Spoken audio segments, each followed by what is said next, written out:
peace must be our goal and our guide. And all that we strive for as a human family, dignity and hope, progress and prosperity, depends on peace.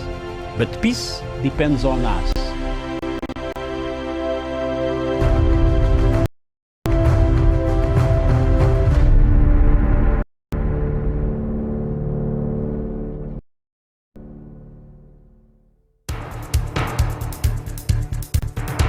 It is ridiculous and it is against the laws of nature that we can have somebody sitting pretty who takes home more money than the entrepreneur who is doing actual production of goods and services. We always see this.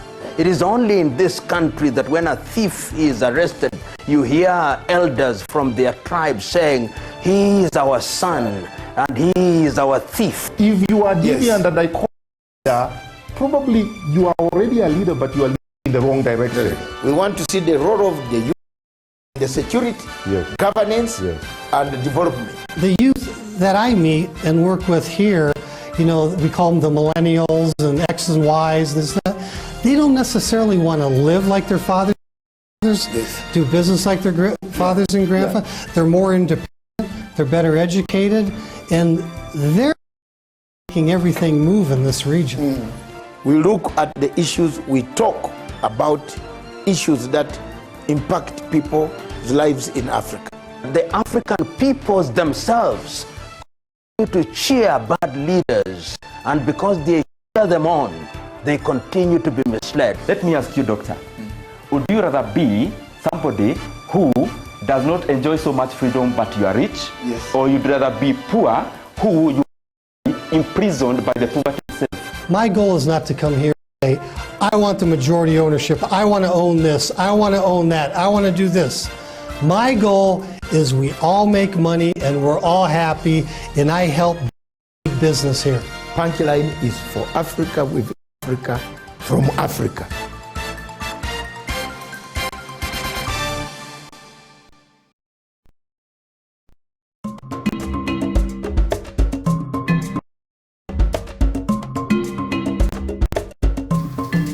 Viewers, good Africa, wherever you are. We're looking at the rise of ashes in Kenya. For the last 2 years, since the nullification of elections of 2017, the Judiciary of the Republic of Kenya has been on the headlines and in every news worldwide, nationally, regionally, and Africa at large. The nullification of that election brought what we call a dual system of courage of justice. The presidential election held on 8th August 2017 was not conducted in accordance with the Constitution and the applicable law, rendering the declared results invalid, null, and void. The justice that is demanded by civil society, international civil society, and local civil societies, and the justice demanded by the interest of the nation. Given the two, which one do Kenyans want? Do they want the interest of the nation? In the interest of the nation, President Uhuru Kenyatta decided to go back to campaign in order to show the world that he was able, and he is able, and he was the winner. The campaigns took place, an election was conducted. For the second time, Uhuru emerged the winner of that. From then, the judiciary has never been a judiciary of the people of Kenya. It has been a judiciary commanded, supported, equipped logistically by either local NGOs or international NGOs that tell them on what to do, not to do. And above all, the situation of judicial officers themselves, activists. We have seen a number of judges, activists on the streets, making decisions that are not in the interest of the judiciary and not in the interest of the country at large. The release of terrorists or alleged terrorists from courts using the law, and then the terrorists return to kill many Kenyans, is one of the factors that has caught our eye. In Africa School of Thought, we believe that Chief Justice Maraga and his entire team, or Chief Justice Maraga, the Deputy Chief Justice, Madam Uhuru, have not done a service for this country. They have misused the powers conferred upon them by the Constitution of the Republic of Kenya to either do politicking or accuse the executive of being political or being a witch hunter against the judiciary. Time and time again, President Uhuru Kenyatta has pumped money in the judiciary, raised the standards of the employees of the judiciary, to give the judges freedom and welfare that they are able to conduct their affairs without interference. Is it time now for the Kenyans to say we have had enough of a bad judiciary? Is it time now for us to fight and for Africa to rise up? Because we see a lot of shrinkage of constitutionalism being done by the judges. If you look at what the judges in Malawi did, they did it in the morning, they reversed it in the afternoon, they ate it during dinner. Is this what Kenyans want? I leave it to you.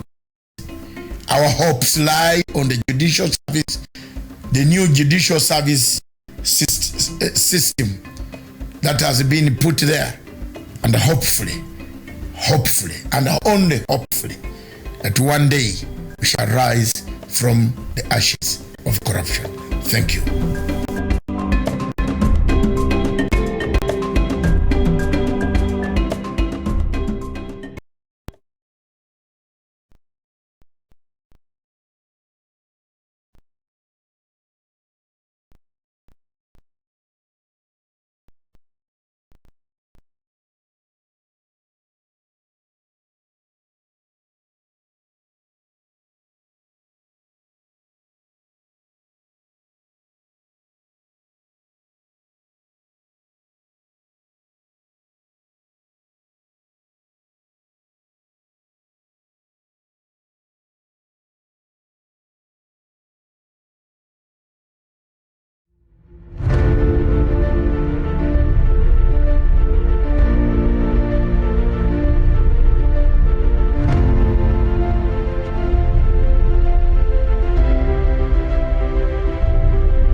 Peace must be our goal and our guide. And all that we strive for as a human family, dignity and hope, progress and prosperity, depends on peace. But peace depends on us.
Viewers, good morning, Africa, wherever you are.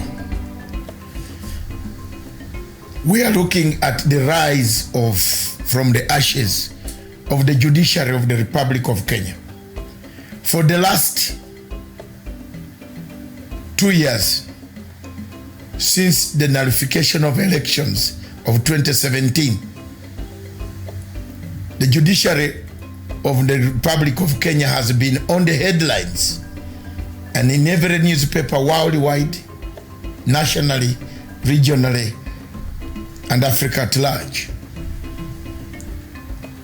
The nullification of that election brought what we call a dual system of courage of justice. That the presidential election held on 8th August 2017 was not conducted in accordance with the Constitution and the applicable law, rendering the declared results invalid, null, and void. The justice that is demanded by civil society, international civil society, and the local civil societies, and the justice demanded by the interest of the nation.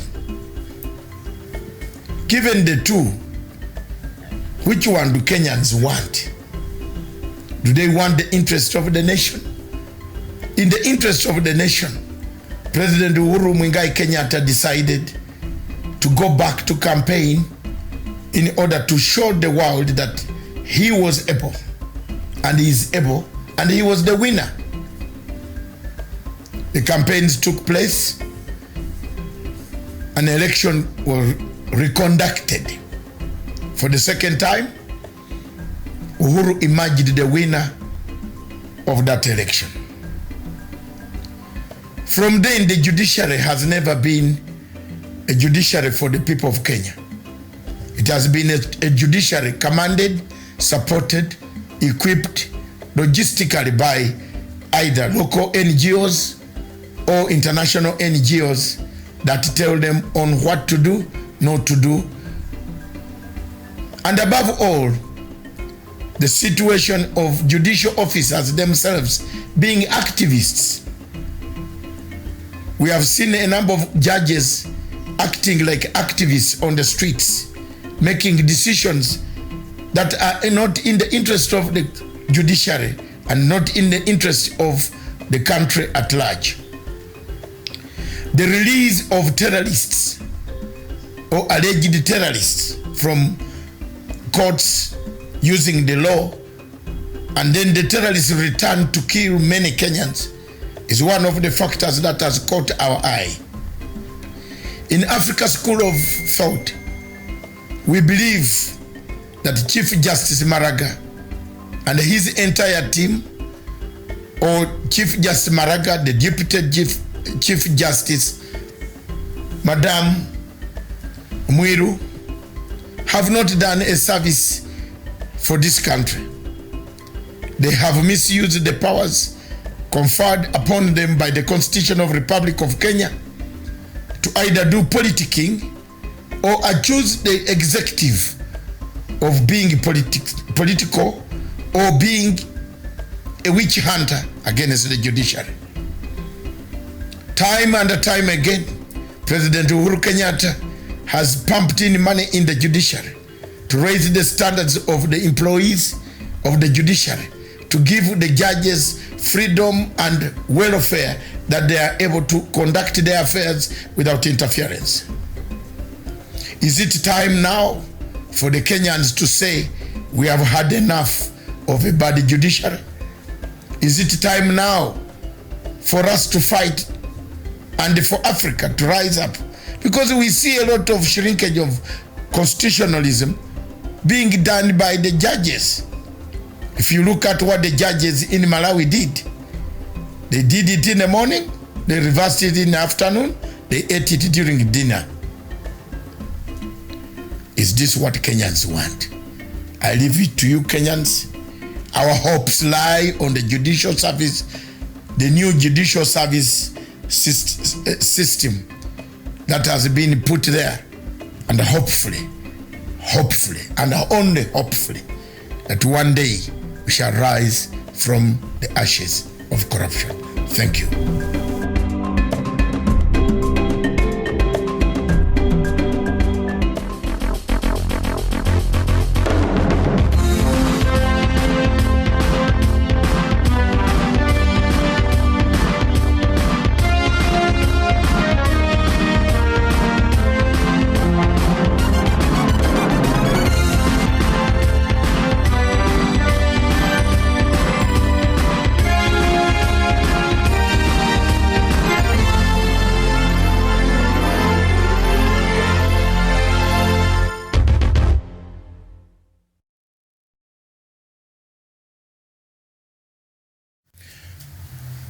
Viewers, good morning.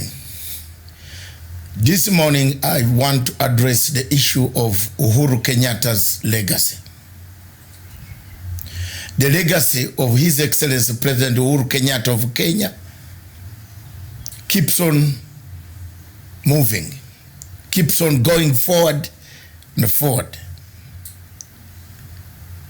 Since the handshake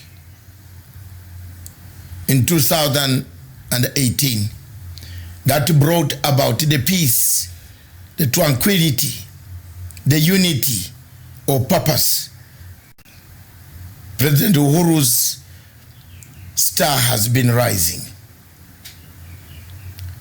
All over Africa, people are thinking of using the model that Kenya used to stop any form of violence, chaos on the streets after elections. As you know, all of you are aware that elections in Africa produce two things: after or before or after the voting. Disputed elections, winner takes it all, loser doesn't accept the results.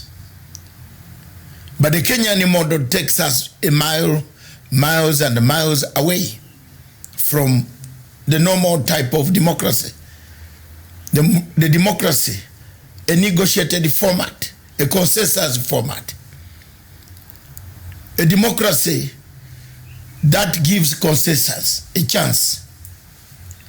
A democracy that talks about the future of a country, the unity of a country, as opposed to a fragmented country, polarized country, where most African countries find themselves in. We have seen in the last 10 years or so, most of the elections in Africa have been contested by the opposition. Very few people in Africa, countries in Africa, where opposition has conceded defeat and come up to congratulate the winner. We have seen the South African model has worked very well. The Ghanaian model has worked so well. I don't see any other country in Africa where the models have worked well. I thought it would be Sierra Leone, but today we see Sierra Leone going back to the same ethnic tensions, as you can see from the reports that are circulating in the international media and the local media. So elections in Africa are contentious issues. They create a contentious position, create a departing point for the people of Africa, of that particular nation. The legacy of Uhuru Kenyatta, therefore, will be remembered for having brought the tranquility that we have today, the peace, the new format, the new tool of having a better organized civil Africa, an Africa without violence, an Africa without chaos after elections, when the opposition accepts to work for the interests of a nation, not personal interests. This has worked in Kenya. And thank you very much, Your Excellency President Uhuru Muigai Kenyatta, for the tenacity and the steadfastness that you have guided this handshake up to today. For those who want to mutilate the handshake, belittle the handshake, one lesson they should learn is to look at Libya. Libya was once a territory we all respected. It is no more. Let's keep the handshake and the legacy of President Uhuru Muigai Kenyatta. Thank you.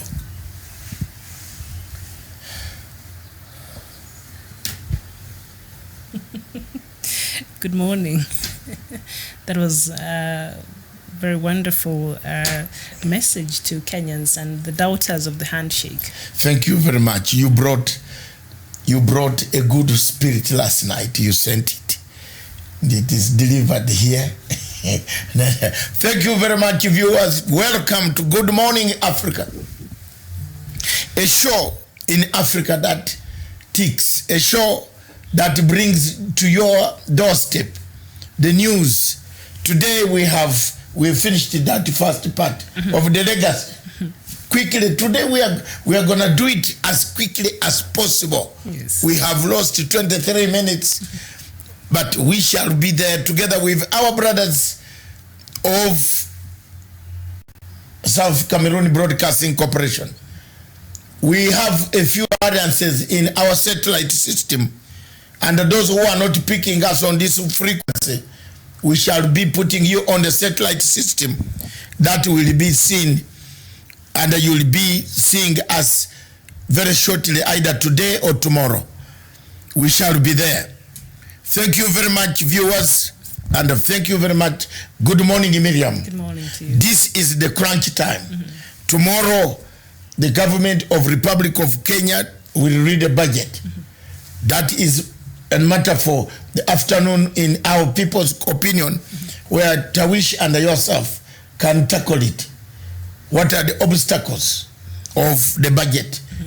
Although you would have wanted me to be there, I will be there if you want me. Okay. Yes. We'll have an... Because you have several other questions, and I'm happy about the questions. Thank you very much, viewers.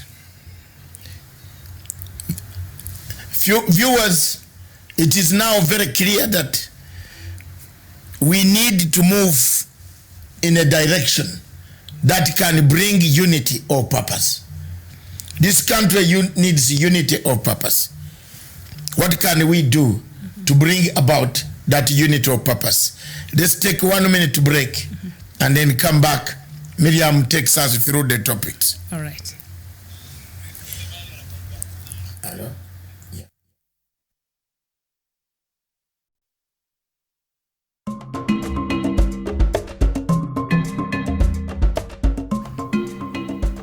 Good afternoon, viewers. I want to take a few minutes in the Africa School of Thought. I want to say a few points regarding the situation of the Chief Justice in the Republic of Kenya. The Chief Justice is part of the governance of the people of Kenya. He is one arm of the governance of the Republic of Kenya. The Chief Justice has never convened or tried to convene a meeting between the President, the Speaker of National Assembly, and himself to find out the weakest link in the fight in the governance of the people of Kenya. It is therefore very shameful for the whole Chief Justice of the Republic of Kenya to use a platform, external platform, to announce a regime change proceeds using the platforms of international civil society to dismember the government of Republic of Kenya. As a Pan-African, I feel sorry and saddened by the events that are taking place in the judiciary of the Republic of Kenya. The president or the executive has done its best. It has given the funding that is needed to fight corruption. Every time the agencies that fight corruption arrange, indict, and deliver a suspect in the courts of the Republic of Kenya,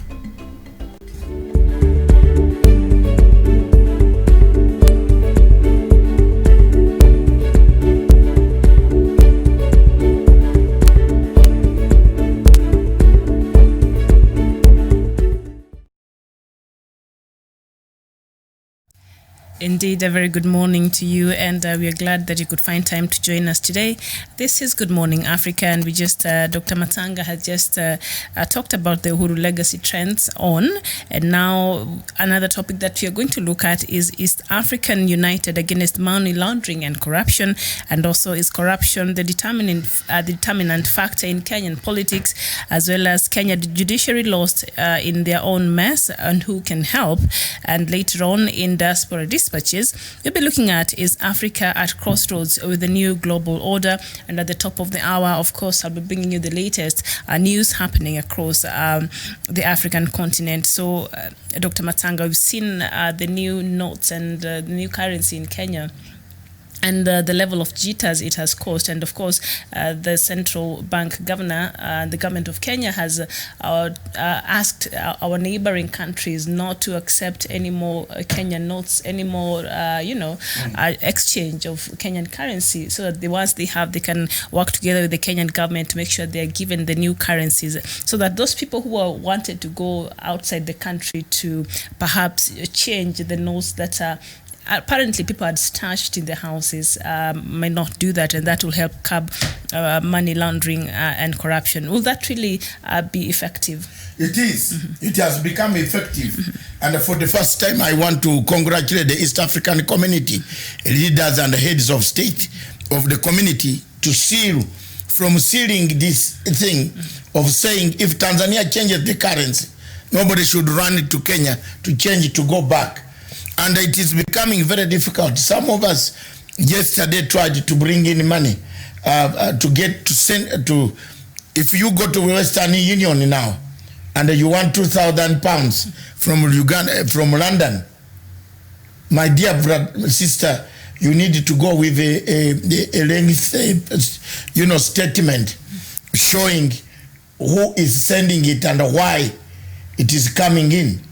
Wow. An inflow of money. Mm-hmm. You remember last night I just wasted almost the whole afternoon in the bank trying to fill a form, which again, after filling that form for the money, my money, I was told it is now a queue in the central bank also for them to answer. Mm-hmm. There are two things: checks to be cleared.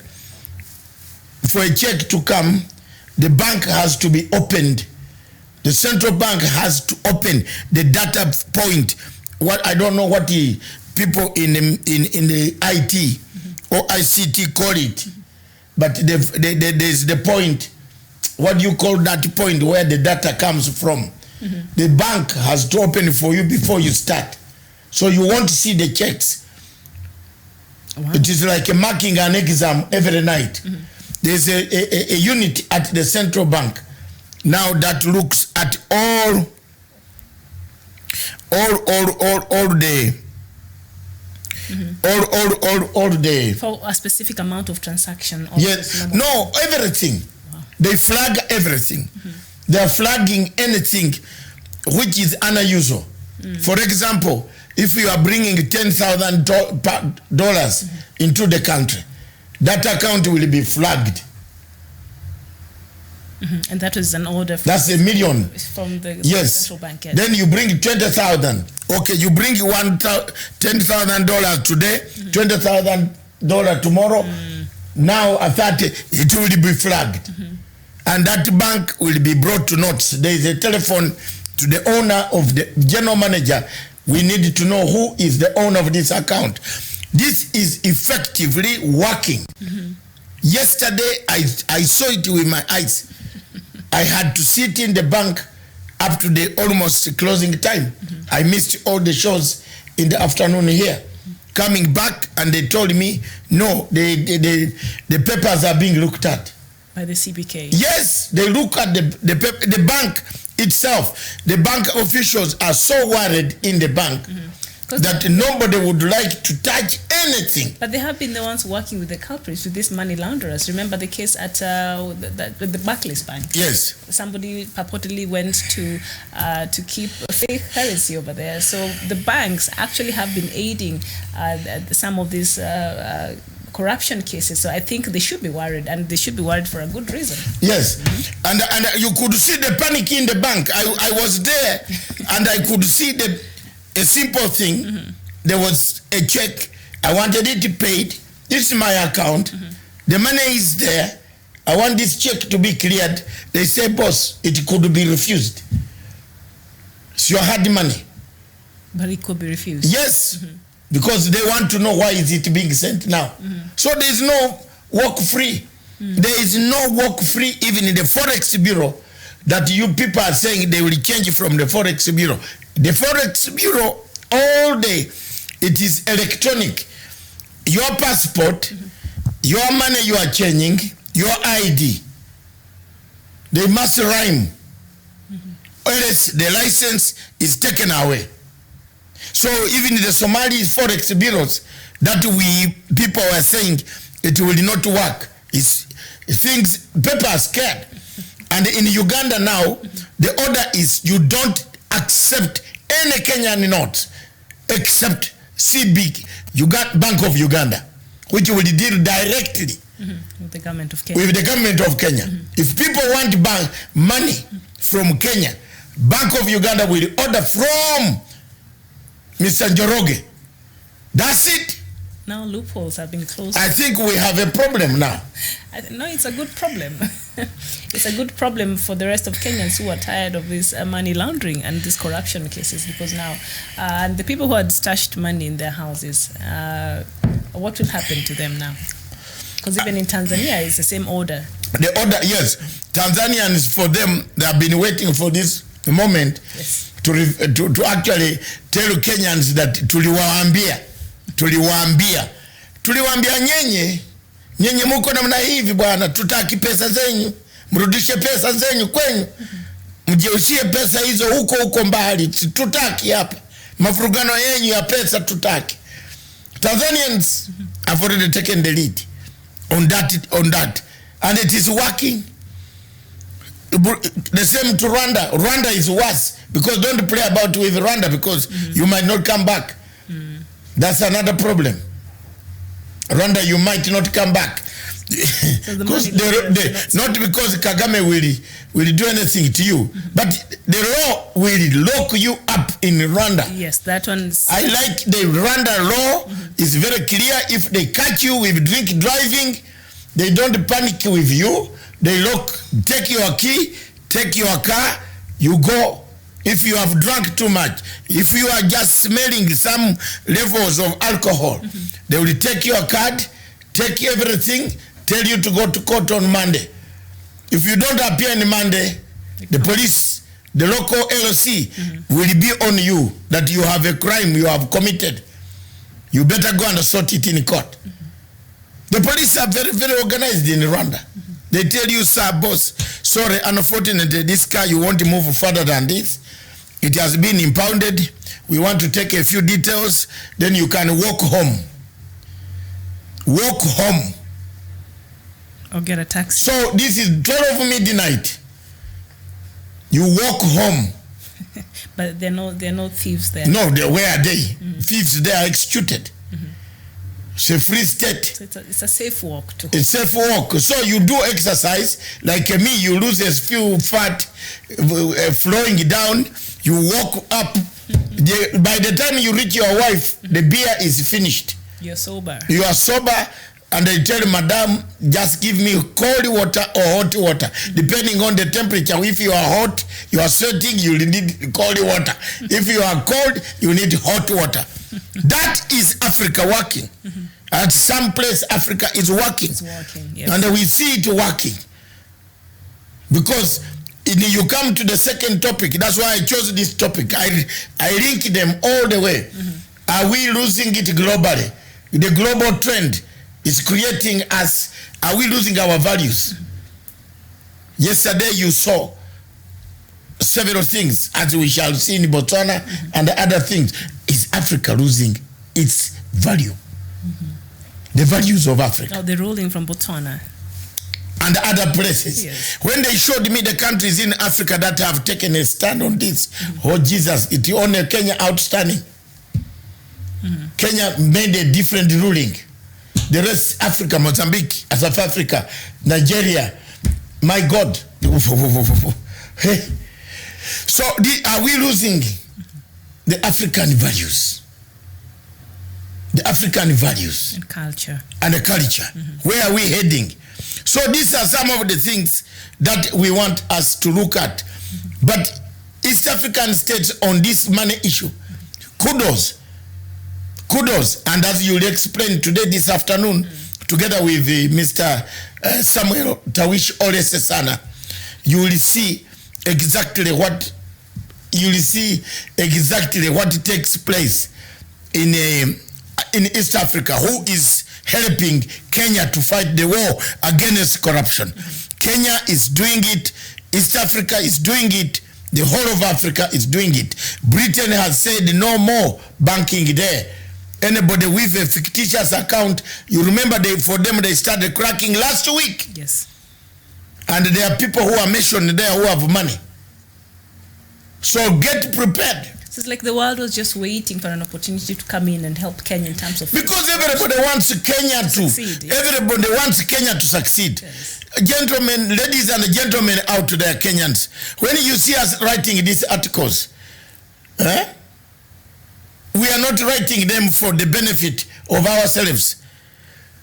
When we see us flashing out pictures, for example, these pictures, for example, of the of fake money and currency, these things are being flashed from Dubai. The owners were crying to everybody, and these pictures were on the wall. Anybody who has a Facebook, I think millions of Kenyans, all of them retweeted these pictures, but the origin is from Dubai. So another quack lawyer called Wajakoya is telling people that he's suing some people for defaming a client. Let's also look at his background. Which pictures? Not the pictures of money. You remember the money, yes. The fake money, the man who said he was Matiang. It is not our problem. The pictures came, these guys were crying to everybody. Yes. There is no Kenyan who did not tweet that picture and who did not see it. Many of them retweeted them on Facebook, on Twitter. So you can't go and point out to somebody. You see? People have raised quite a lot of concerns about this quack lawyer. But he went to a law school though. I don't know. Last week you were asking me whether he went to law school and where. When he came here, his certificate could not be changed. But it's okay, it's a political game that has started. If it is politics and you single out a man, one man, among millions of people who did, then it is political. We shall also dig out his political background and tell the whole world what it is. You have touched the wrong button. Or is there some history behind there? Yes. There's some good history. And that is okay.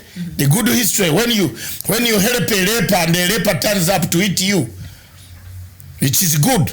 So let's see. We want the whole history, the whole history, the entire history. And that is what you have gone into. What you call take notes. That's what you have gone into. And it will be dug out. Also, you touch men everything will come. Because these are people who witch hunt others. I did not write that article. This thing, I did not draw them. I found them there, and I'm a media. Tell them you're not an artist. And I'm not an artist. I'm not a diagram picture drawer. Neither do I work for Ministry of Interior. Ask for those who are responsible. If the police say they don't know where the picture came from, let the police say the computer that originated the picture. You don't kill someone who is on the way when the river has started flowing, who drank the water from down. Go and kill the one who blocked the water upstairs. I'm not the one. So that is a long history that we shall go in court. In fact, I'm more prepared this time, and my lawyers are also going to be informed. Then let's have a haggle. He says I should pay 10 million shillings for the picture of a man who said he's Matiang. Did I steal on a diamond? Did I steal on a gold? Have I ever seen any check? So it is purported that you are the source of that? Yes. You can imagine. We saw it online. Everybody saw it online. Is this not witch hunt? Because I'm not a Kenyan. That Wachikoya, quack lawyer, that calling himself a professor who bought professorship papers in New York. Wewe nafikiri watu wajui wewe. Tutakumulika kabisa paka. You have touched the wrong button. Now you have annoyed me even more. But he worked for you. Yes, he used to dig tombs in London. I removed him from digging tombs and I brought him to work as a bouncer in my club. Then he turns around to write rubbish things. Have I ever borrowed money from him? He borrows money from me and he doesn't pay me back. He has borrowed my money and he never paid me back. That my credit card is not working. This is the type of people useless in Africa. Then he goes on besmirching my name that a client. The law firm, wacha tutafute law firm ulifanya law firm namna gani? Kila mtu ako na history yake. Kama unataka hivyo tutaenda namna hivyo. Hiyo kufirete ni watu hapa that you are writing letters to a man. Where will you get 10 million from this Matanga? Where? You take this big body maybe. Lock it in cells and you get victory. But I swear something will haunt the ghost. My spirit will haunt if I never employed you and I never paid money from my pocket for you. Leo unasikia Wajikoya, stop that nonsense of going to televisions and insulting everybody. Who are you? You are the owner of Kenya. You own Kenya. Do you own Kenya? Did I tell anybody to go and catch diamonds? I didn't. And very interesting development on the It is here. it is not me who spread. Why doesn't this sue the band themselves? The story has hit a dead end. Yes, it was in the papers. Yes. That photograph, yes. The photograph was in the paper. Why don't you see the paper and you are suing an innocent poor man whom you have suffered with in London? I've suffered to wash plates in order for you to gain even payment for that bouncership. And you write about me. Wewe mjinga kabisa. De wacha tukutane. Kutoka leo kama tunakutana unatembea pale ngine. Yo sitaki yo. What type of man is this? This guy is useless. Everybody knows his background. He's very violent.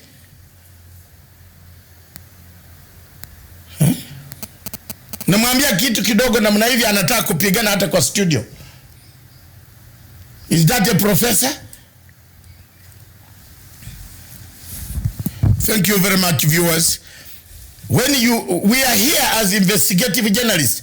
Investigative journalists in Russia are being almost killed. You saw. Until the Russian government came in and said, no, you have fixed this man. He didn't do it. You saw one of the journalists last night being released from Russia. They are deplanted drugs. These are the type of people who plant things on people. because I'm a Ugandan, you single me out when all these news agencies were circulating this photograph, even on TV. Am I wrong? Why me? Because I'm a Ugandan. Eh?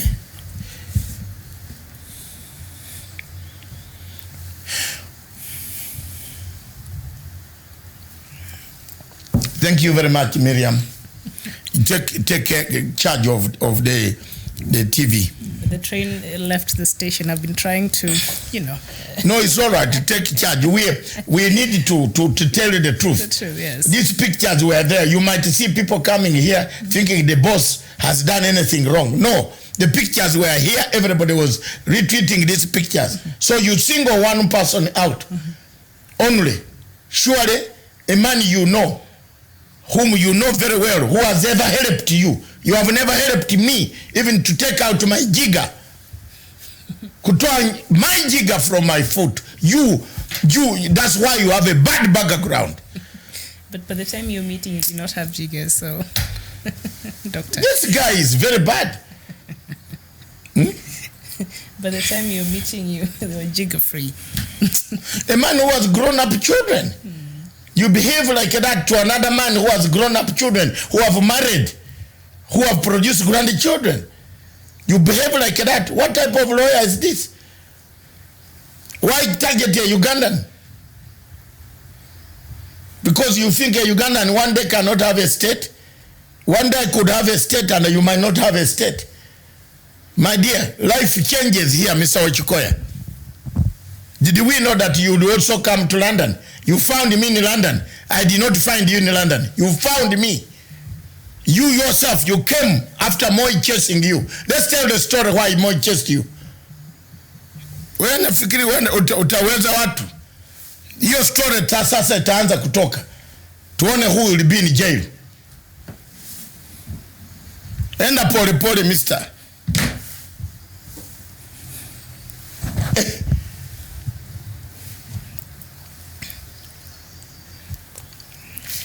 Okay. I'm very sorry, guys. There are people here in Africa who are very petty.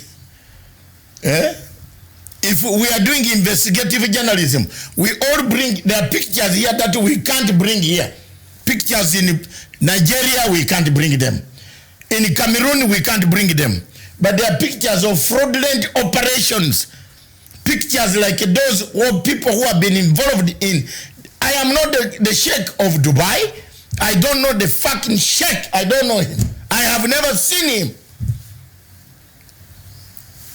The story came from the government. The government is here. Who was investigating the diamonds? It's not me. Ask the DCI, Mr. Kinoti, who released the pictures from Dubai. It's not me. And then you want to besmirch my name. Wacha tukutane.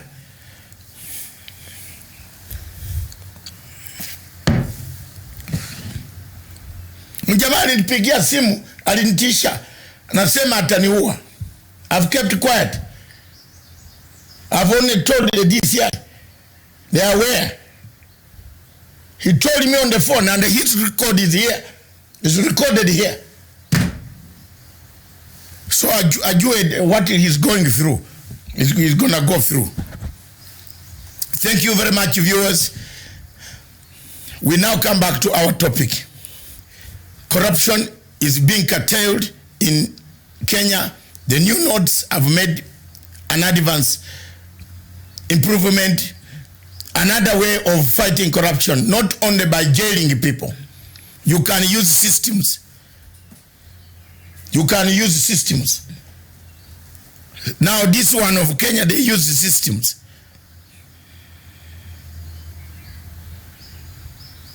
See, you can use systems to finish corruption. This has taught us one tactic. So if we went back and did some other things, imagine we did an audit, life audit. We could get quite a number of people. Not the one by CS Rotich. Yes. A real life, no, not a Rotich. Lifestyle audit. No, I know you have also got a bone with Rotich. Because Rotich lied to us that he had sealed all the loopholes. You know, This is why I brought this topic. Have we lost values as Africans? Have we lost values as Africans? Have we? I think we have. We're embracing a lot of foreign cultures so much. So we are losing ourselves and we are losing our identity as Africans. There's something that makes us stand out and makes us unique as Africans, but we see that diminishing every other day. We are embracing all these cultures from across the world, which is not a bad thing, but we're sort of losing ours. We are losing ourselves in the midst of all the copying and embrace of other cultures from outside there. Yeah, thank you very much. Another topic that we had. Another topic that we had is corruption, the determinant factor in Kenyan politics. Yes. Like if you are corrupt, you have to be corrupt for you to be a politician in this country. To both ways. I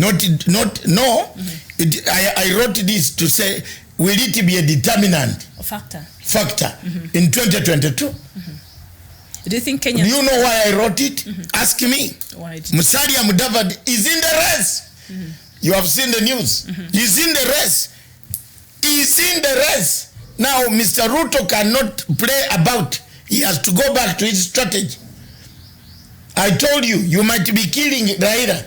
But there is an animal that yesterday I was trying to tell Tawish, but he didn't understand the parable of a snake. You lost it. I missed the... You missed the parable of a snake. Are we able to hear it? Now this is the time that politics, those who have been annoyed with Matanga or Ruto or Uhuru, or it is coming out clear which direction. It is the corrupt versus the non-corrupt. And the elections of 2022 will be won on the purity, how pure you are. So if you are going to be dented now, then you won't have that vote. Kenyans are going to vote very seriously on those they don't want. After this, they don't want anybody to touch their money. You can see the type of pain people have here. Some of them are very angry. When you write here, I write always on Facebook, people are angry. So Mudavadi has declared his candidate. So don't focus much on Raila. Raila might not even be on the ballot paper. But 2022, you know, when it comes to politics, it's very far. No, what he has done, yes. He hasn't said he's going to start campaigning. But he said when it comes to 2022, he will be there. Okay. That's good. That's what he said. That's good. And he hasn't said tomorrow I'm going to host a rally in Nakuru. No. He said he's going to help President Uhuru Kenyatta to fight corruption. But when it comes to 2022, he's a candidate. So you can see the road to 2022 shaping. I bet Mudavadi and some people, if you put Mudavadi there and some people, wagwan. You need to draw out all that energy. I'm telling you. So people who have been saying Matanga insulting me every day, insult me now. So what has Boni Halwale said about that? Has he said anything, Mr. Boni Halwale? What can Boni Halwale say? The peace campaign. I told you, you touch Boni Halwale. If I was a politician in Kenya, I would not bring Mr. Boni Halwale near my campaign team. He has some sense of bad fate. Bad fate is like a Kofi Annan. Where Kofi Annan goes, leaves what? Bloodshed. Yes. All right. Okay, so 2022, when it comes to politics, it's a lot of things might change between now and then. But of course, one of the opposition leaders in this country, Musalia Mudavadi, has announced his interest in vying for the Kenya's presidency come 2022. But between now and then, we'll see. And of course, by the time we are going to our next elections, which is far off, I don't even know why we are talking about this. I'm sure new alliances would have been formed and people would have formed new camps and the new parties would have sprung up. So from 2021, I think things will start taking shape when it comes to the political dynamics in Kenya, and also towards the elections in 2022. So that will be waiting to see that. But also, just on, I think when you were talking and you mentioned on the diamond matter, there's a headline here on the Star newspaper, and it is saying that Dubai fake gold scam inquiry hits a dead end because now the sheikh has refused to write a statement or something. So officers from the Directorate of Criminal Investigations have been unable to proceed with the investigations because a Sheikh Maktoum has yet to give consent for statements to be taken from those who dealt with the Kenyan scammers. So why do you think this Sheikh has refused to give statement? Is there more to this story that he does not want the world to find out? But I told you here that the other time. Didn't I tell you? Because 400 million, that's a lot of money. I would no, but didn't I tell you? You can also be buying gold. Why should a sheikh come all the way from the desert to buy gold and black market gold? Yet there is gold in the open market from government. It's a shame. So if you admit that you are buying black market gold, Americans will blacklist you. The Qatar football will change to another place. There are so many ramifications. These guys have eaten the gold, the money, hallelujah. Wetangula always escapes. Or he'll have other ways of getting the people who scammed him. He might use other methods. Not the non-orthodox ways. I don't know. But the man has said he doesn't have. If he has not recorded a statement with the CCI, so the CCI cannot help. So they can't help. The gold issue is gone. Therefore, even if you are accusing Matanga or anybody of having done a picture, the matter is closed. Where will you accuse me? Accuse the Sheikh of Dubai who circulated the photograph from his video that he saw this man. It was coming from there, not me. Not me. So the matter has come to a close. Yes. The sheikh himself cannot incriminate that I was in Kenya buying. I sent an agent to go and buy black market gold. Yes. You are head of state. Can you do that? Yes, and yet that he could be implicated of running a ring of terrorists in Kenya. Possible. Yes.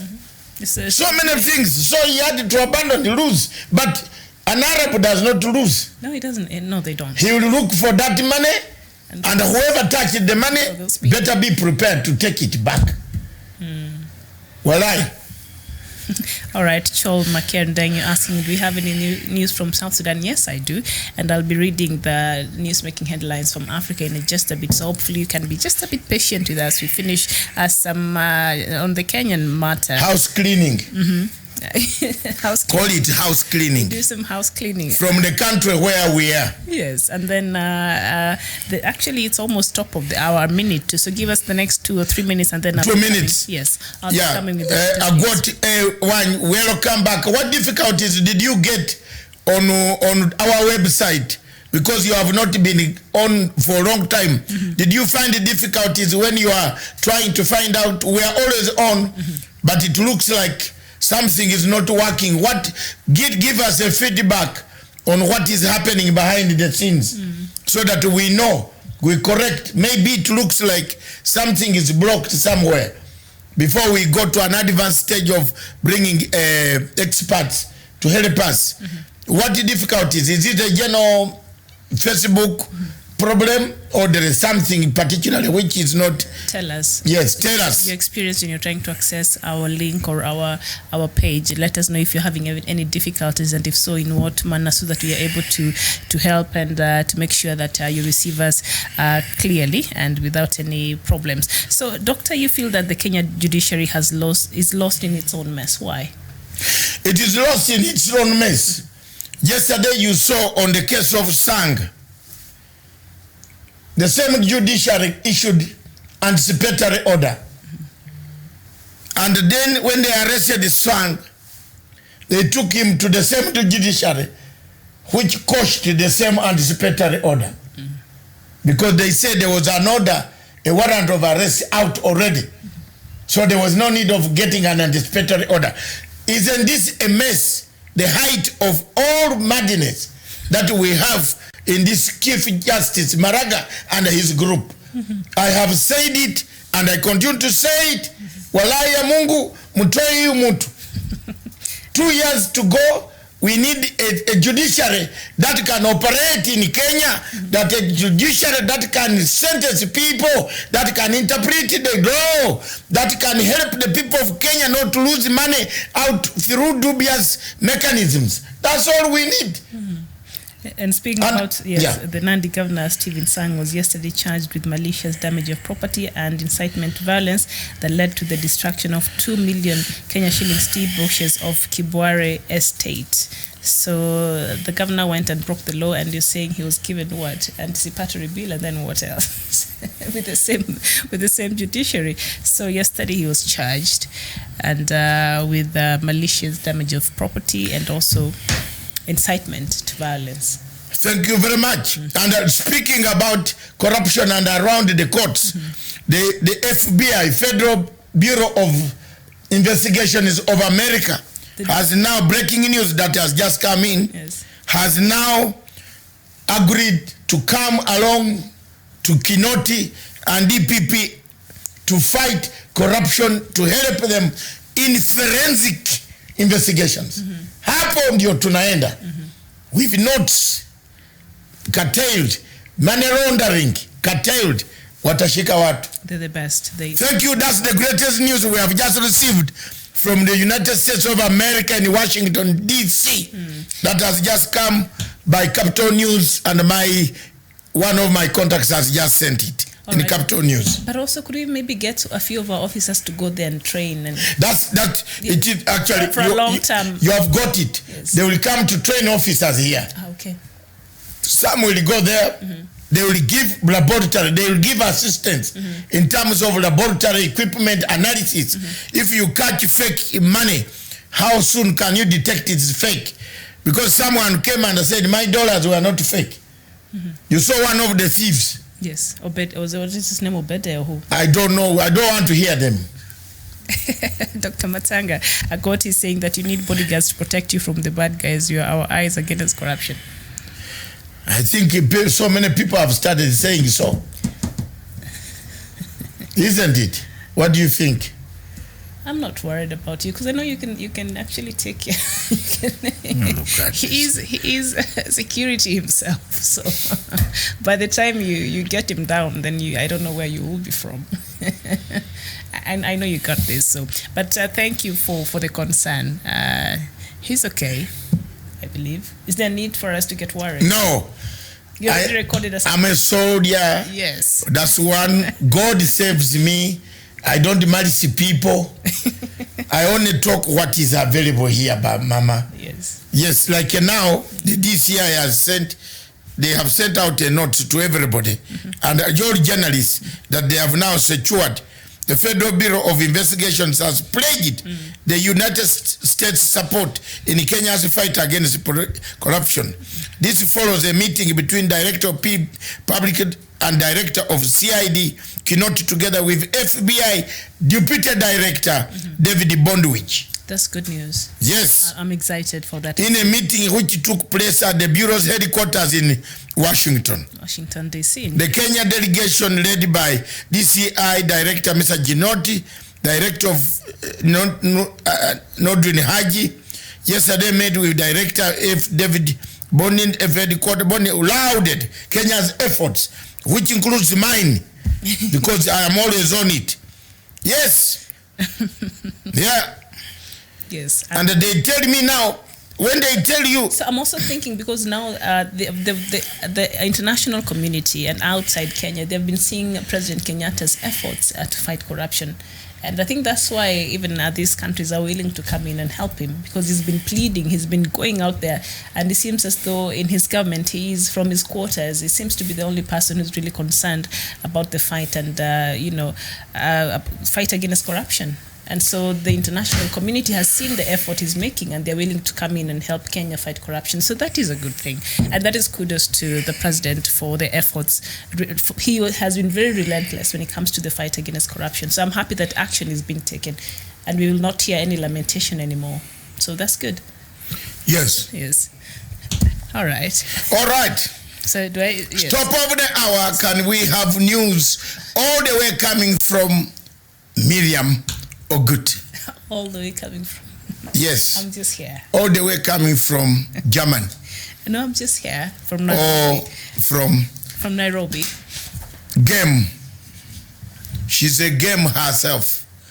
The jewel. To my eyes, I see the jewel. I see the shining star. I did the roaming star, the roaring star. Oh my God, I see everything coming down. You talk with your hands now like this. Yes, I am now. I'm expressing the shining star.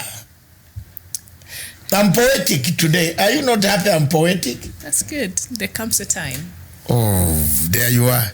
But before then, I'd like us to just get... Thank you very much. Let's listen to the news from Africa.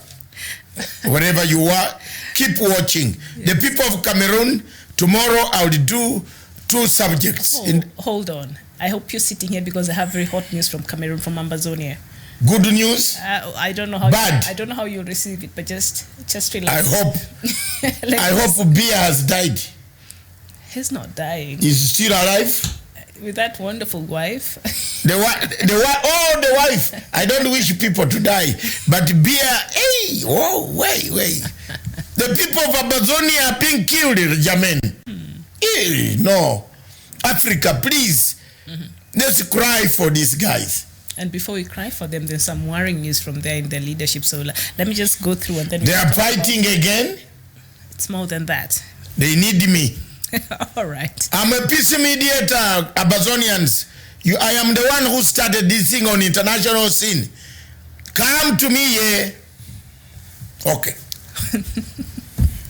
All right, thank you so much. It is here in Nairobi, it is 8 minutes past noon, and so it's afternoon here. I think it's good morning or good evening or good afternoon, depending on where you're watching us from. So thank you so much. So we still start with Sudan.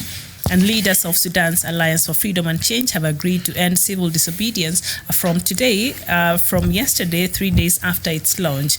Mahmoud Drill, who has been mediating since the visit by Prime Minister Abiy Ahmed, confirmed his statement to the press on Tuesday.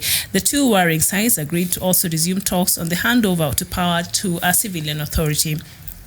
And still in Sudan, Amnesty International says it has evidence that Sudanese government forces have continued to commit war crimes in the Darfur region. The rights group say at least 45 villages has been completely or partially destroyed over the last year. It blames the Rapid Support Forces for some of the violence, and the same group is accused of killing dozens of civilians in the capital Khartoum last week. They were widely referred to as Janjaweed by pro-democracy activists. And still in Darfur, members of the paramilitary Rapid Support Forces, widely referred to as Janjaweed, have burnt down a village in the western Darfur region because residents took part in an ongoing campaign of civil disobedience, a pro-opposition website has reported. Al-Rakoba said RSF personnel set fire to shops and shot dead an unknown number of people in central Darfur state.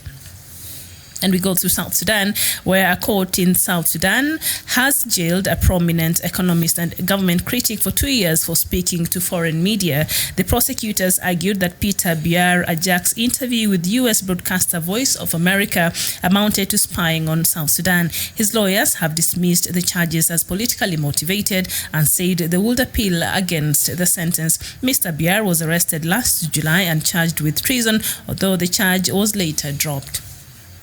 And still in the country of South Sudan, about 86 displaced civilians in Juba, South Sudan, returned home after living in a United Nations camp for the last 5 years, where they found a sanctuary from civil war. With the security slowly improving in parts of the country and the signing of a new peace deal in September between warring leaders, many families now want to go back to their communities with the hope of rebuilding. And in Ghana, the chairman of Ghana's main opposition party was released on bail on Tuesday evening after being briefly detained in the capital, Accra. Samuel Ofusu Ampofu, who is from the National Democratic Congress, was held by the police for about 5 hours, local news have reported. And a police statement said that there was credible and actionable intelligence making Mr. Ofusu Ampofu a suspect in a recent acts of kidnapping in Ghana. And in Uganda, Ugandans have taken to social media to vehemently oppose a plan by South Africa's Bonang Power and Energy to develop a 360 megawatts power plant in the River Nile. They argue the project will destroy the popular tourist attraction of Murchison Falls. And in Gabon, a British-born man has been made Gabon's forestry minister after the last one was sacked following a timber smuggling scandal. And we move to South Africa, where a senior South African politician had been plagued by corruption allegations has resigned from the government a day after the president chose not to include her in the cabinet. Bethabile Dlamini was president of the ANC's Women's League. And in Botswana, the High Court in Botswana has decriminalized gay sex, as earlier was reported yesterday, which had been outlawed under the colonial era penal code and was punishable up to 7 years in prison. Hold your horses. We go to Zimbabwe, where the country has become the latest Southern African nation to take on elephant conservationists by demanding it is allowed to sell its stockpile of ivory to raise money for conservation. Wildlife authorities in the cash-strapped nation estimate that the country's decades-old hoard of ivory is worth around $300 million, which they say would help plug funding gaps for game reserves. And Ghana and Ivory Coast, who are the world's top cocoa growers, on Tuesday suspended the sale of cocoa beans to the open market under the 2020-2021 crop season until further notice. The suspension announced to stakeholders in the cocoa value chain included traders, processors and chocolate manufacturers is part of an effort by the two countries to get a fair price for the farmers. And we go to Libya, where the United Nations Secretary General has urged countries to respect a UN arms embargo against Libya. Antonio Guterres said implementing the sanctions would help de-escalate the current situation in the country. Countries such as Saudi Arabia, UAE and Egypt have been accused of supplying weapons to renegade General Khalifa Haftar.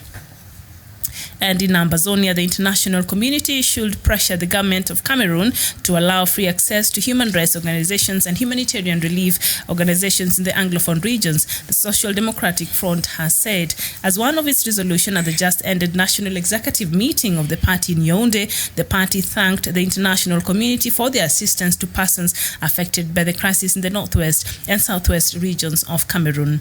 And still in Ambazonia, the detained leader of the Ambazonian separatist movement, Julius Ayuk Tabe, has been impeached by the Restoration Council of the movement. This move has further plunged the already divided separatist wing of the Anglophone struggle into more confusion as power tussle as the helm of the movement continues to intensify. According to a note signed by the chairman of the Restoration Council, Elvis Kometa, the detained Ambazonia leader, Julius Ayuk Tabe, has been impeached for treasonous misconduct.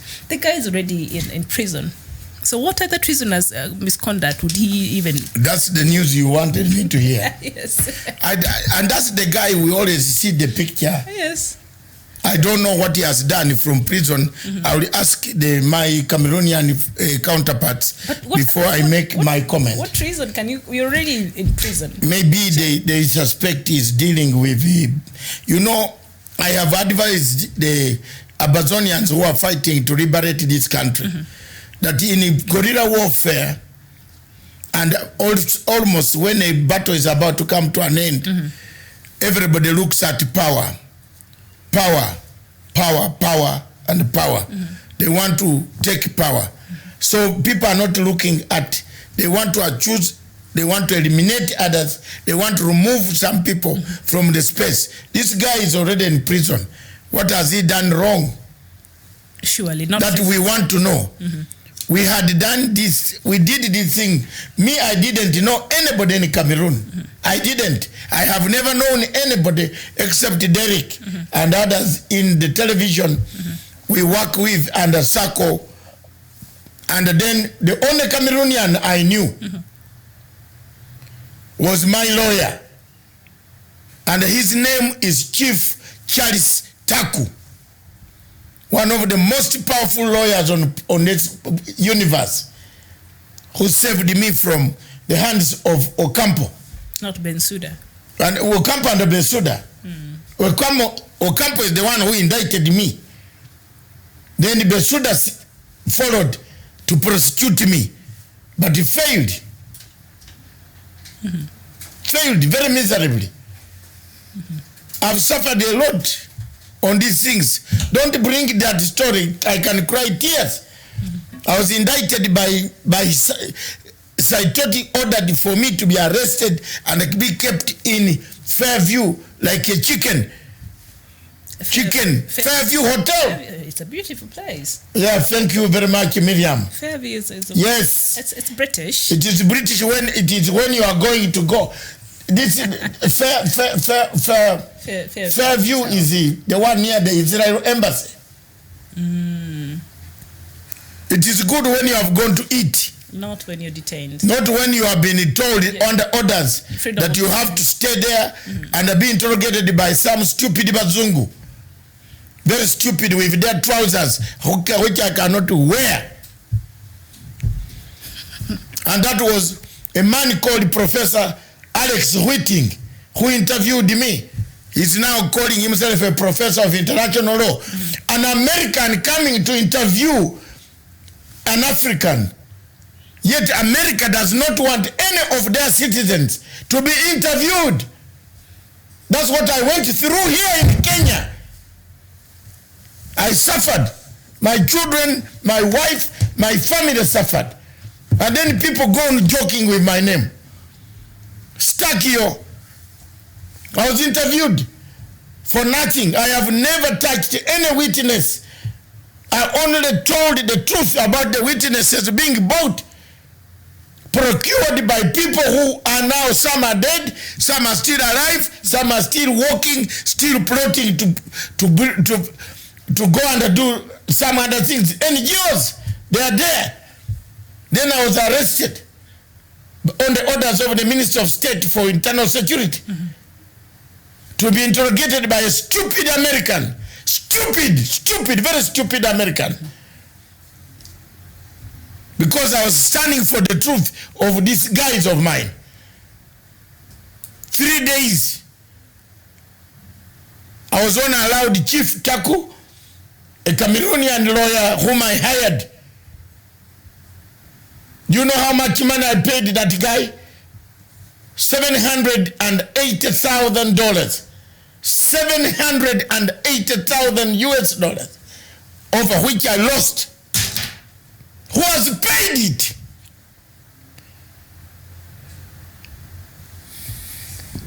To clear my name. I was not in those places. I was not in any of those places. I've lost. And I'm here. I'm a patriot, an African still smiling. The ICC, the people, what annoys me, the people who wrote statements to fix these guys, and the people enjoying the fruits today.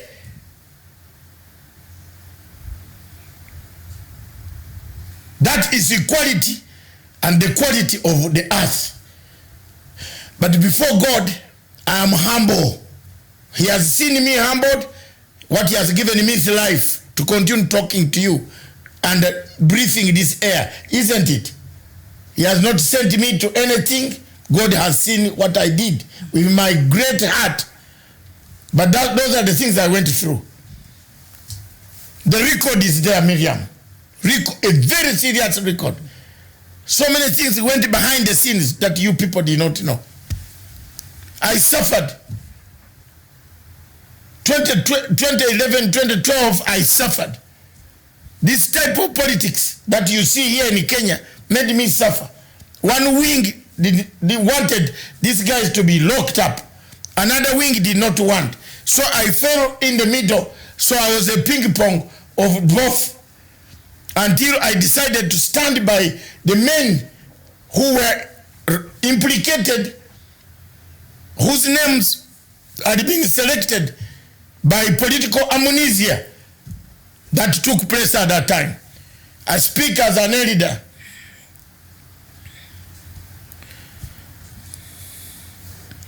That American guy called Alex Whiting is one of those who framed these guys. He's now a professor in one of the stupid universities in the US. He If you tell me that I'm sending my student to a university in the US, they just copy letters from down the road. If you tell me I'm sending my child to UK, yes. US has no record of study. Show me. If they had studied well, Trump would not be behaving like this.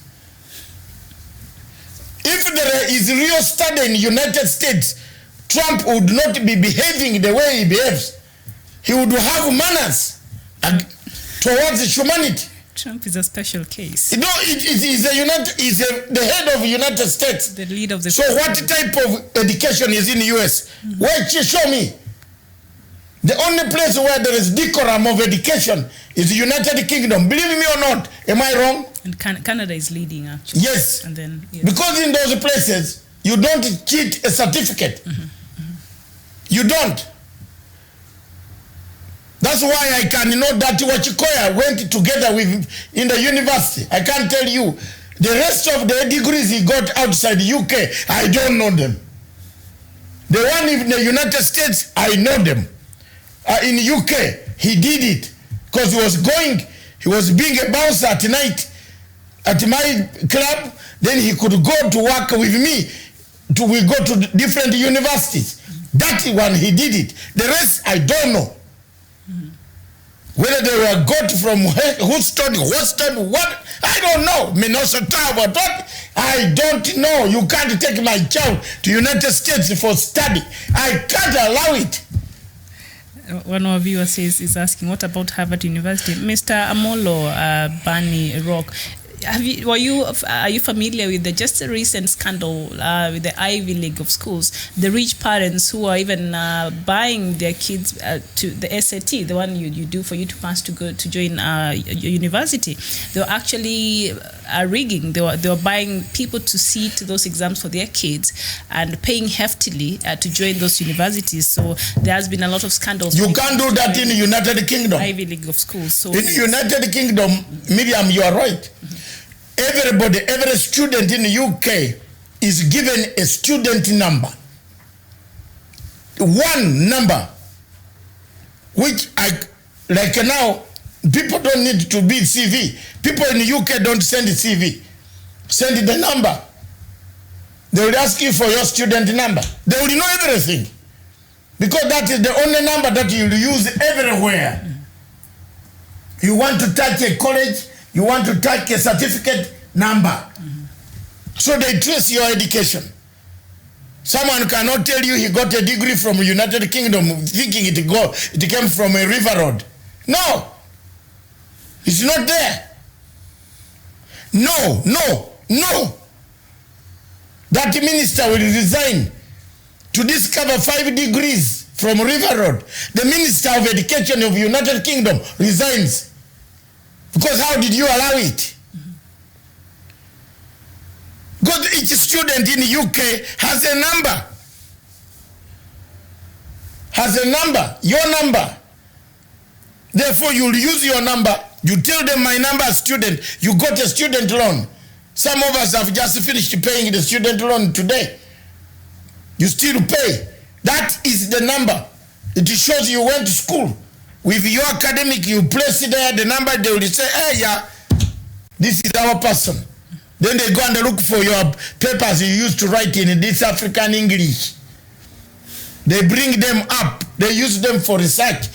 That's how they discover who is the African man that we can use in Zimbabwe. Who is the African man we can use on Uganda. Mr. Bob Wine has no record there. So you should not think of any leadership. You can't rule Uganda without going through Britain. Shake the hand. Are we still being colonized? I don't know. Why should we go to Britain? Without going through British institution. They want either. Can I tell you the truth now, today? You know why President Museveni has... Can I take this opportunity to steal how many minutes? 2. But I still also want us to talk about Sudan and South Sudan. I am coming. Libya, yes. My sister, Uganda has never been ruled by a Catholic. You wanted the facts? Yes. Sir Kabaka Edward Mutesa was a Catholic. Was not a Catholic, a Protestant, Anglican from the Queen. Obote from the Queen. Museveni today survives because he's from Anglican Church. So do we change ours here? No, wait. The British hegemony, if you study British foreign hegemony policy, they would rather deal with Sheikh Ahmed, Sheikh Arbidi Apor Abidjan. That one. But they cannot deal with anybody who goes to somewhere. Oh, really? Yes, check the inside story. Okay. Why President Museveni has been and remains a leader. Every time in our country, if the president is a Protestant, the deputy is a Catholic. Look at the history. Okay, that's very great insight. I'll do my research. Go on and look at it. I'll do that. Obote was a Protestant. Paulo Mwanga was a Catholic.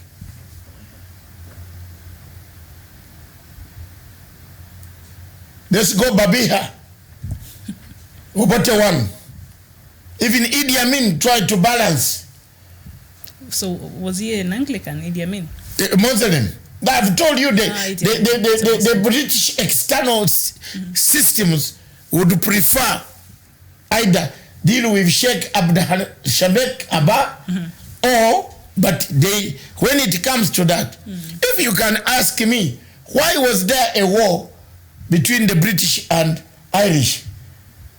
Is it any, there is no, what is it? They are all civilized communities. Why do they fight? It's religion. Irish is dominantly Catholic. Yes. That's all. That's all. So when you have, why, okay, let me ask you. Don't you see British government very excited about Bob Wine? Why? He's a Catholic. They're not excited. They are more excited about Besigye.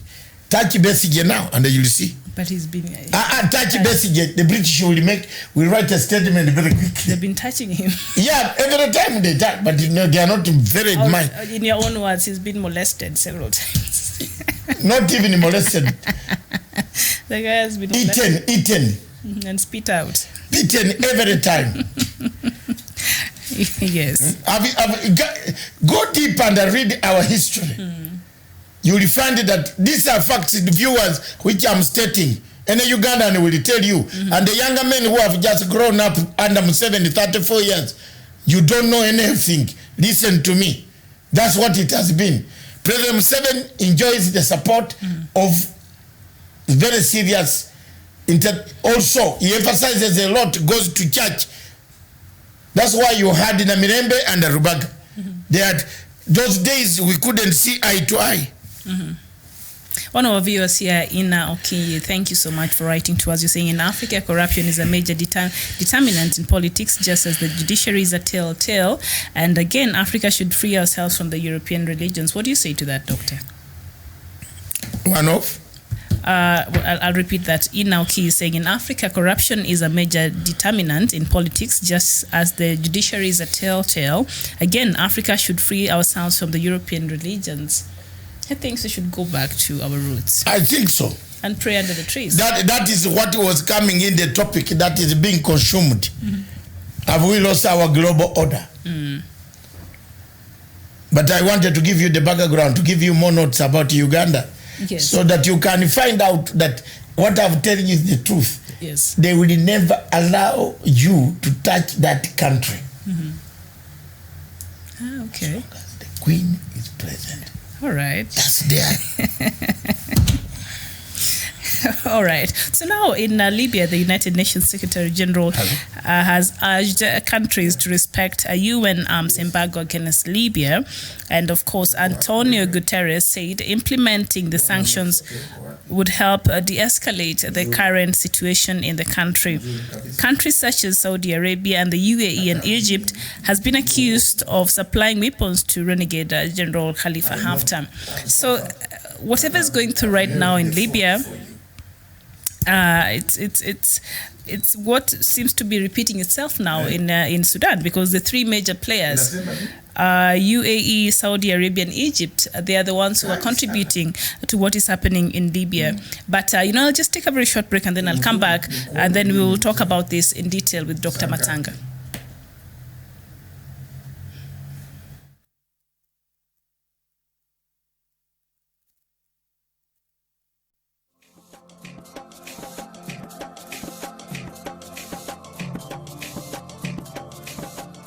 We discuss Africa. We see what ails Africa. And today, this afternoon, we want to see whether Sudan will permanently remain a sick child of Africa. Is it a permanent sickness? Can we resolve the issues of Southern Sudan? Is it something that has gone wrong for 200 years? There has always been a problem in Southern Sudan, in that great region, starting from all the way the Alimadi Wars and the rest of all what happened until today. Peace seems to be elusive. Why has UN taken slow action? Why hasn't UN set up a tribunal? We want to see a tribunal that will make sure that Southern Sudan people are accountable. Those who committed crimes against the human beings. 20,000 Sudanese perished. They are perished. They are not accountable. Nobody can account for them. And we cannot sit here, go on hammering peace agreements without mechanisms of accountability. If we set a tribunal for Sierra Leone, for Rwanda, for Camera Rouge, we need somebody to stand up for the poor masses, the masses that have died, the masses that continue to die, the masses that are being brutalized, murdered, maimed on a daily basis by marauding armies of both Riek Machar and Salva Kiir. There must be an accountability. You are not going to sit here and tell people there is no accountability in Southern Sudan. There must be a tribunal. Why do we run to harass countries of Kenya? Put ICC on Kenya, put ICC on this country, put ICC on Central African Republic. Why have we delayed on putting a tribunal for Southern Sudan to find out who is killing, who has been killing, how they have been killing people? Let me speak for the people in Southern Sudan, the women, the children who have not... Thank you very much, Miriam, for holding the fort.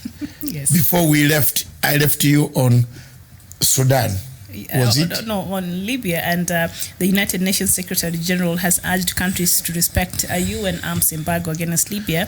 Guterres said that implementing the sanctions will help to de-escalate the current situation in the country. And he named a country like Saudi Arabia, the UAE, and Egypt. They have been accused of supplying weapons to renegade Khalifa Haftar. So these three musketeers, these three countries. Yes. Egypt, UAE, and... It is the same thing that is and France. Will happen. No, UAE, Egypt, and Saudi Arabia. Then France also. Okay. The mastermind there, the player in the middle, who doesn't want to be seen because he's a member of the Security Council.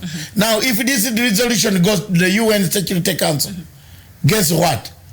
France will block it. Is that why they cannot be held accountable? Exactly. In all actions. Look at what has happened in Mali. Look at Mali. Over 100 people killed. Mali is the only African country which has the biggest contingent of United Nations peacekeepers. Why can't we take peacekeepers in Amazonia? Why? Why? What is happening in Amazonia is on a higher, bigger scale, a broader proportion than what is happening in Mali. But because France wants to protect its territory, they have accepted to take the biggest contingent in Mali. And despite all that, another ethnic group comes across and kills over 100 people. The French troops are there, the UN troops are there. Yes. It is all a catastrophe. Or also because a country like Saudi Arabia, UAE, they seems to be contributing so much towards the UN, funding the UN. So is that why there seems to be, they've turned a blind eye? Because when you look at what they're doing now in Yemen, the UAE, the Saudi Arabia, together with, you know, other actors, nobody's holding them accountable. Is it because they contribute so much, so the UN just gives them a leeway to just turn the other way? And now they're here in Africa. They're here in Sudan. They're major players in Sudan. You know what? I have told you this. Can we say it is really very pathetic for our continent? You see what they had. You saw African younger men. You saw what Dan Boniface Mangi said on his Twitter today. He went to US. He has an open visa to United States. He can go anytime to see George Soros. Then he comes back and tells you he's now leaving for Tunisia, to learn a lot of regime change. He's going to Tunisia? Yes. It is on his social media. What does he do for a living? He does a living for carrying money for George Soros and distributing it a regime change here, regime change there, across Africa. George Soros. We've lost our morals as Africans. We have lost our backgrounds. We've lost everything. We rely on a new culture. When you see the celebrations that took place in the Botswana court, then you can go back and say, what is the world going on now? What is happening in this world? When you saw the tears that came out in the Kenyan court, then you say, which African country is going to hold my values? So we've lost ourselves as a people. We have lost ourselves in the global approach. When President Obama was president, I think let's leave the rest of this and have these final minutes to hammer something on our big topic. Obama came to Kenya, lectured to President Uhuru Kenyatta that he has to embrace several cultures. Mr. Uhuru Kenyatta said, no, we shall only take the good cultures, but not everything from the West. If you see the Anglican Church today, is divided between two groups. There are groups that are pro and groups that are anti. Especially the Anglican churches from Africa. Some of them are totally opposed.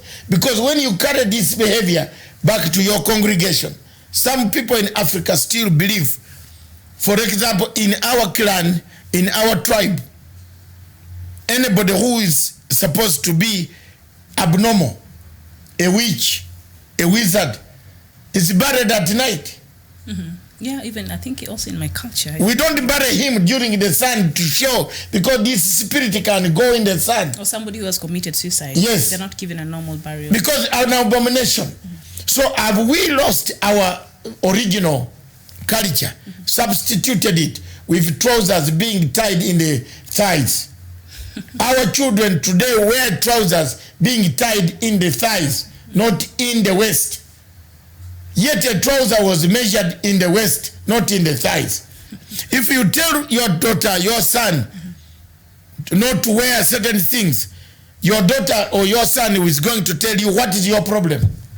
Have you ever seen a daughter saying, what? What is it? To who? To you. They say. Okay. Yours is growing. Will you say, what is it, ma'am? I'm telling you. Yes. In Africa, you can discipline her.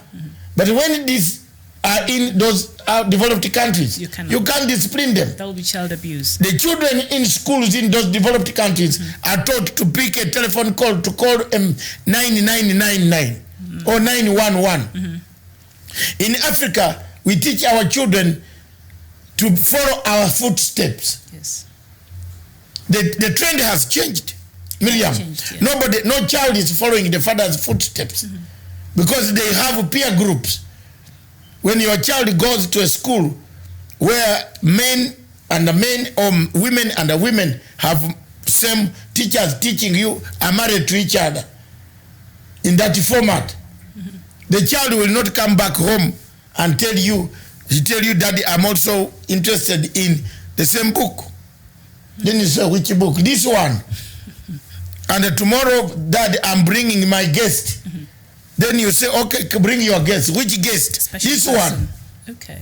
Hey, so you have, these are things happening. So are we lost it. And of course, the crossroads topic, we'll talk about it later. But in Africa, are we suffering from an identity crisis right now? So much that we don't even know who we are anymore. Indeed, call it an identity crisis. Because as far as African culture is concerned, the crisis has actually destroyed it.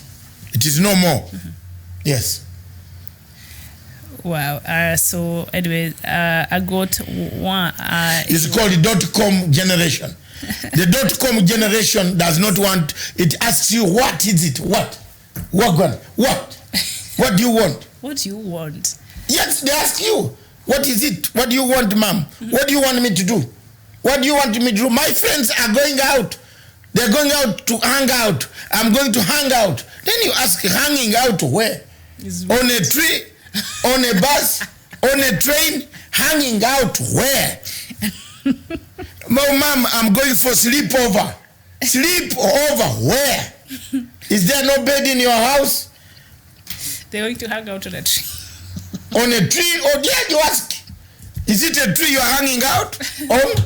You have to be up to date with these lingos now. Yes, I have suffered all this. You go through all that. It's a good thing your kids are now young adults and adults now. They're adults. Yes. But you look at people, hang on what?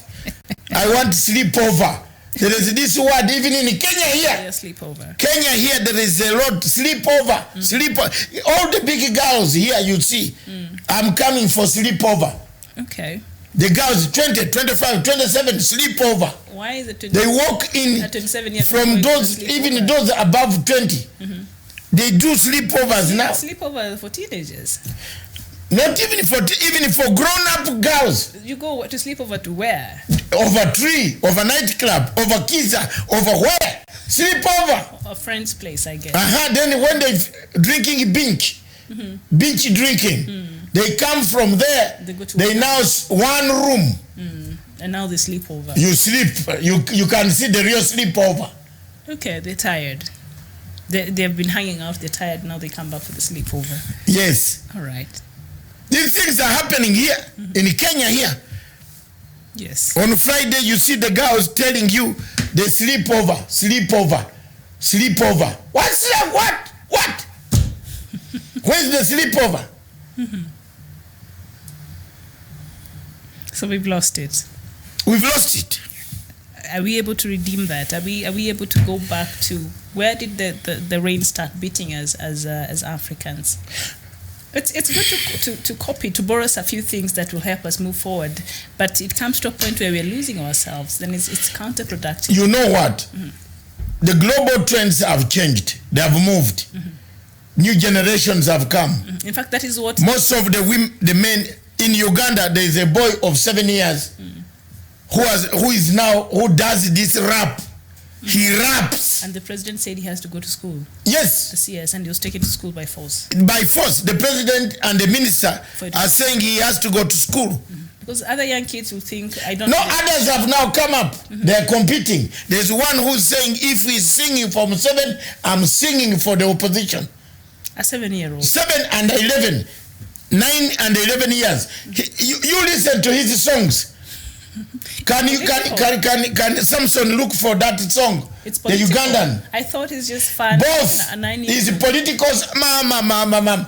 You sing. The boy, you can't believe this is a 7-year-old in Uganda. He raps. And the audience goes wild.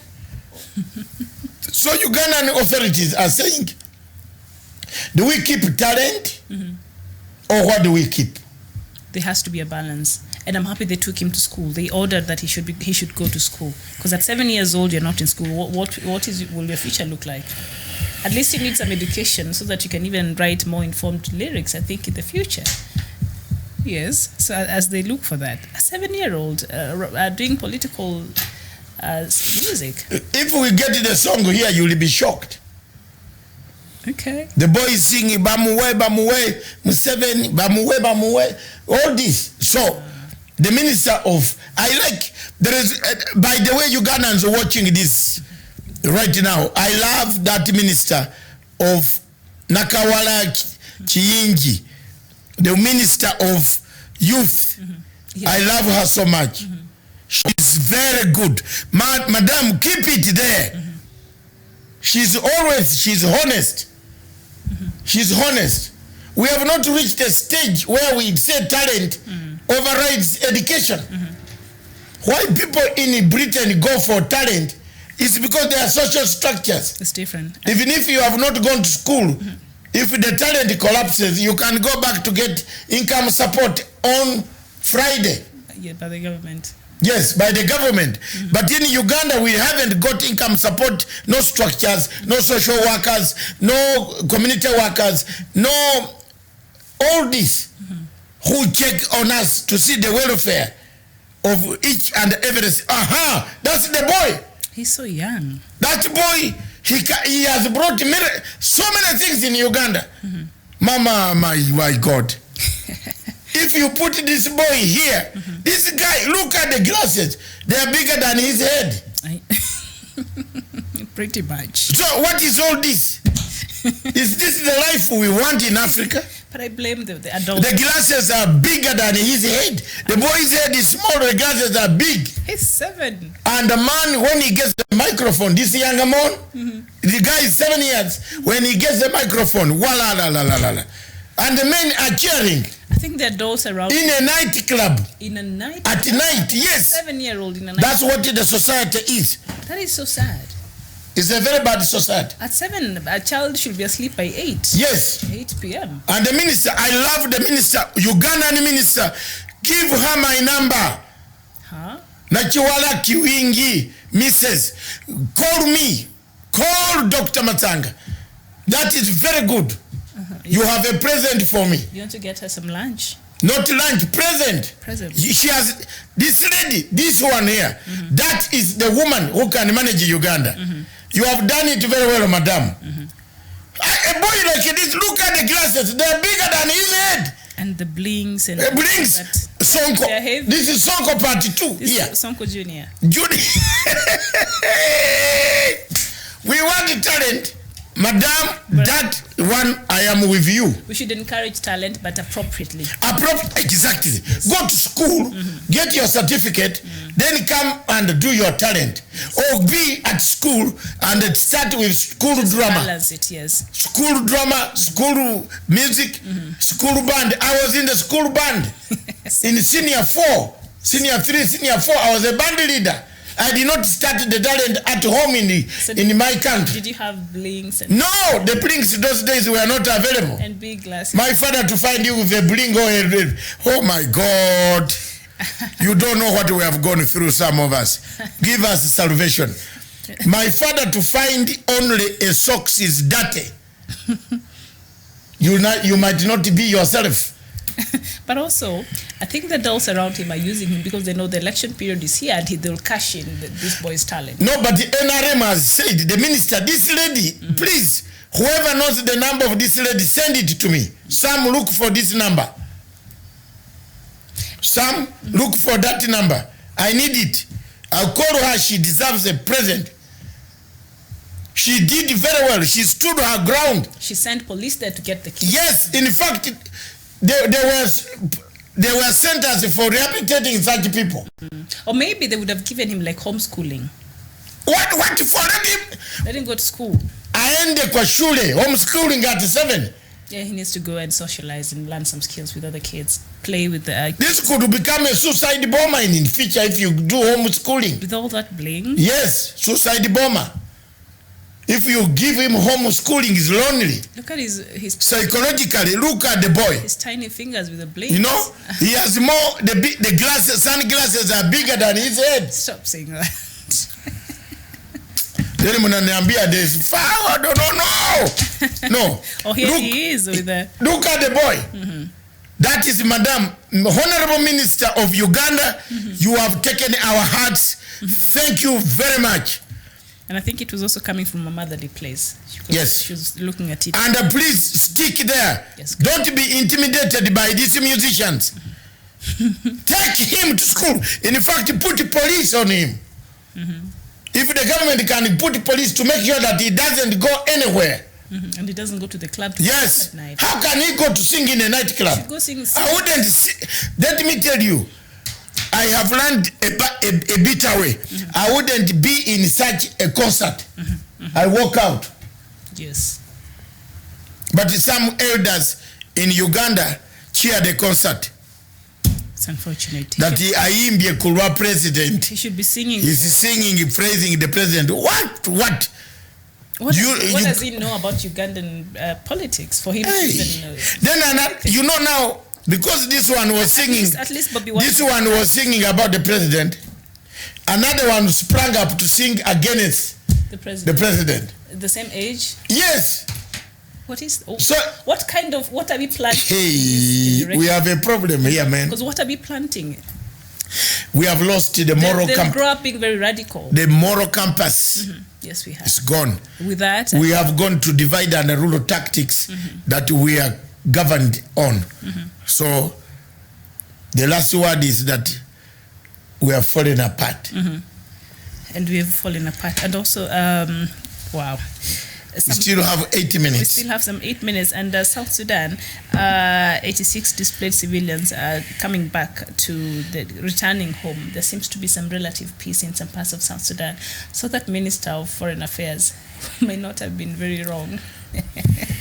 And he said peace has completely been restored in South Sudan and the war has stopped. Of course, the war continues in some other parts of South Sudan, but 86 displaced civilians in Juba, South Sudan, returned home after living in the United Nations camp for the last 5 years. Can you imagine living in a camp for 5 years? How dehumanizing that can be to a human being. And you know your government has been receiving $2.4 billion US, have been making money enough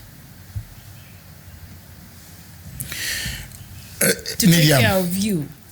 Like I'm still not over that report by the international. There is no South Sudan. They are thieves. Most of the people in power in South Sudan are thieves. They just get this money, eat it, or get it and misuse it.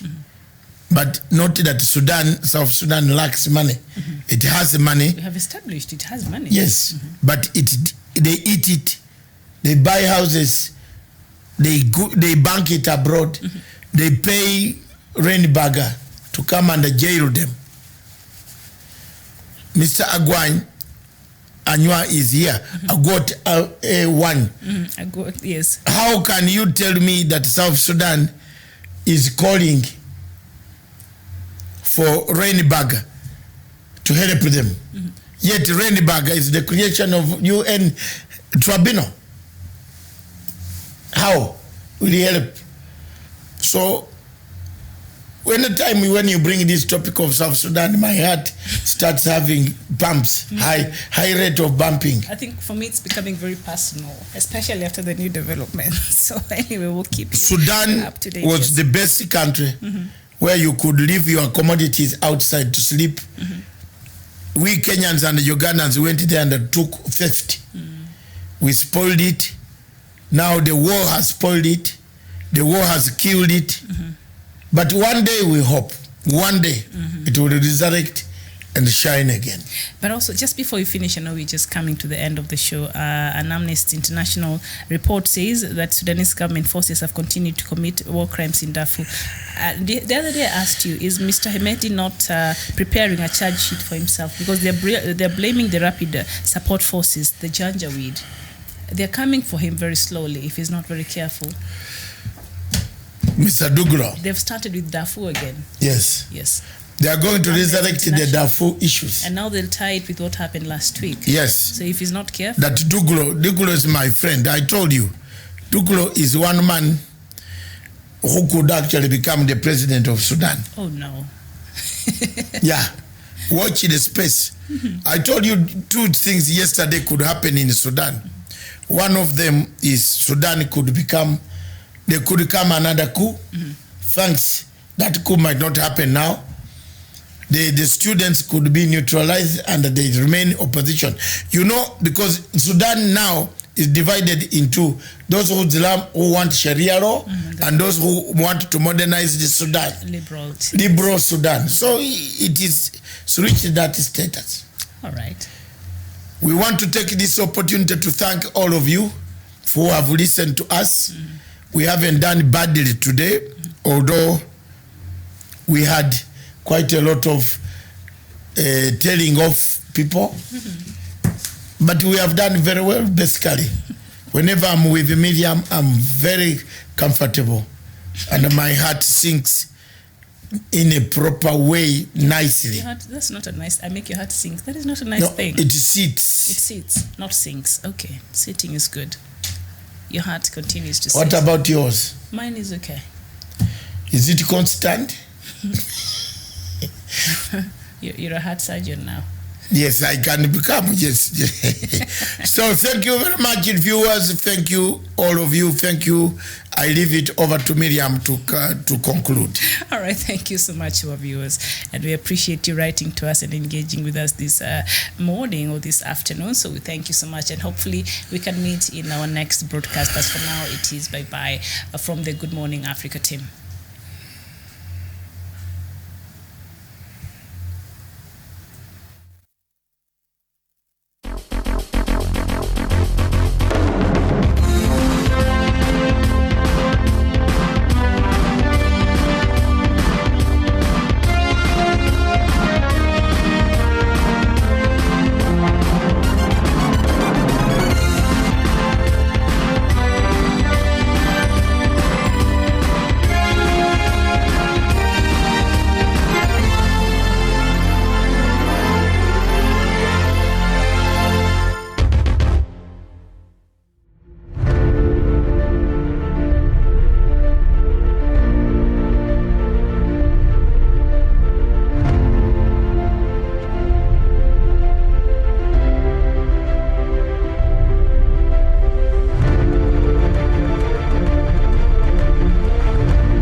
Peace must be our goal and our guide. And all that we strive for as a human family, dignity and hope, progress and prosperity, depends on peace. But peace depends on us.